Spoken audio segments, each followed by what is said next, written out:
Hello everyone. Today we will be talking about the Char 2C. Now the Char 2C right now is my favorite tank as the making of this video. The Char 2C is an interesting tank. I haven't really, seen a tank that looks like that. Obviously, the Mark V and the auto World War One tanks. There's a lot of French tanks that I don't know the name of. I'm sorry about that. But, this is a direct response to, the Mark V. But it was, too little too late. So this tank is this great giant behemoth of a tank. Like, it's a huge tank. It's a ginormous tank. I can't stress to you how big this tank was. He carried 12 men and all this stuff. And I'm like, whoa, that's fucking insane. Because, we're used to seeing like your shamans. Like I guarantee at least one of you would know what a shaman tank is, right? And there's like 5 guys.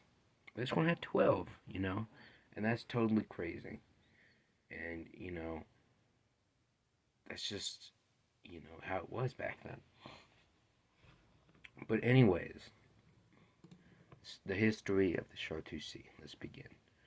The Char 2C is a tank that was developed in 1917, but couldn't be finished thanks to the 1918 November 11th armistice.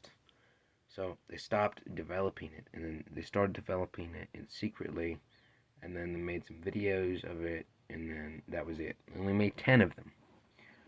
There's one in War Thunder, there's one in Battlefield 1 too, which is pretty cool. I've used that one as well.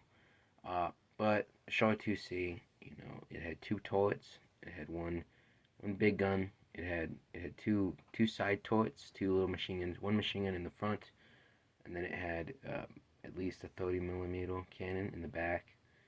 And then from there, it's pretty good armament, right? Here's the problem with it though. Char 2C was not really meant for its time in World War II. By then, tank technology had already advanced to so much. The Char 2C was already so obsolete that there was really no point in making it. But it was a propaganda tank. It was not a tank that, oh yeah, we're gonna send it into battle. No, maybe in World War One that's what they would have done, but not right now. And later on in the story that says as much, which is it's kind of a sad way to go out if you're that important to the French government. That I digress. It had turrets, obviously. It's a World War One tank, so you would think it wouldn't have it. It might have like side guns, but it doesn't. It doesn't have that. It has turret. It's just like the French tank, that one tiny French tank. It's like that, and it's very similar shape.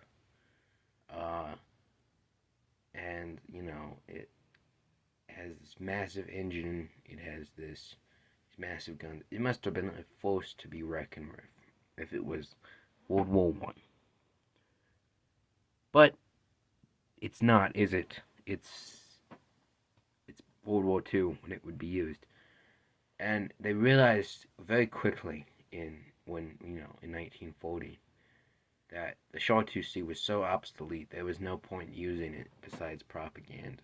So they changed the dynamic of like, okay, no, we're not going to use it in the sense like, okay, we're not going to use it like as a practical tank because it just wasn't that anymore. It was just a propaganda tool.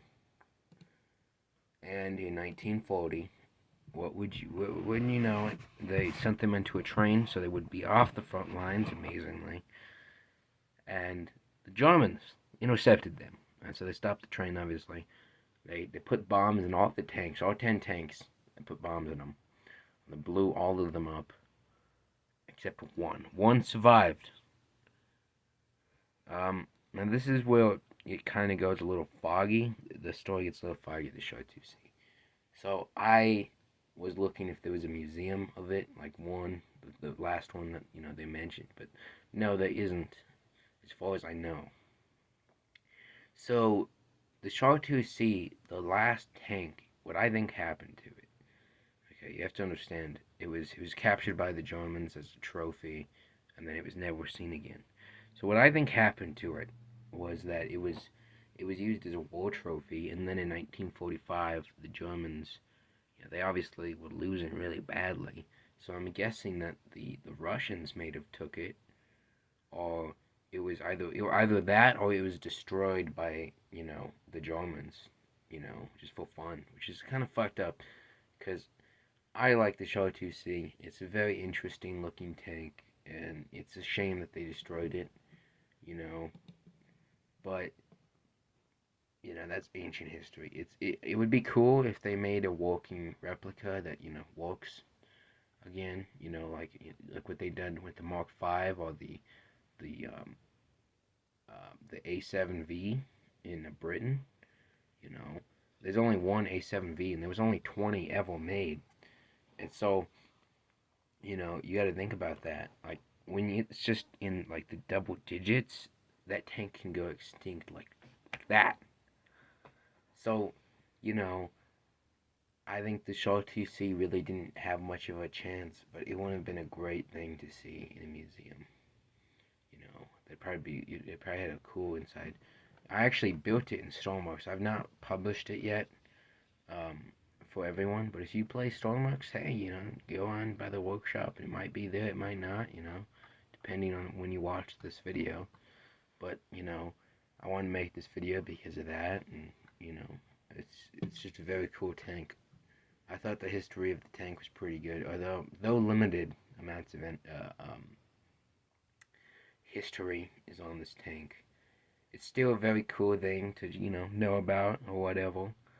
Um, but the Char 2C, what my opinion on the Char 2C was that it was built at a time when the tanks were some of the best in the world, and it was not good. It would have dominated the battlefields in World War One, but no, it wasn't there because it wasn't made yet. It's not really their fault. It was such a big tank, it would be impossible to have manufactured. And it's kind of sad, yeah, but at the same time, you know, it's whatever, it happens. There really isn't a lot of information on the Char 2C.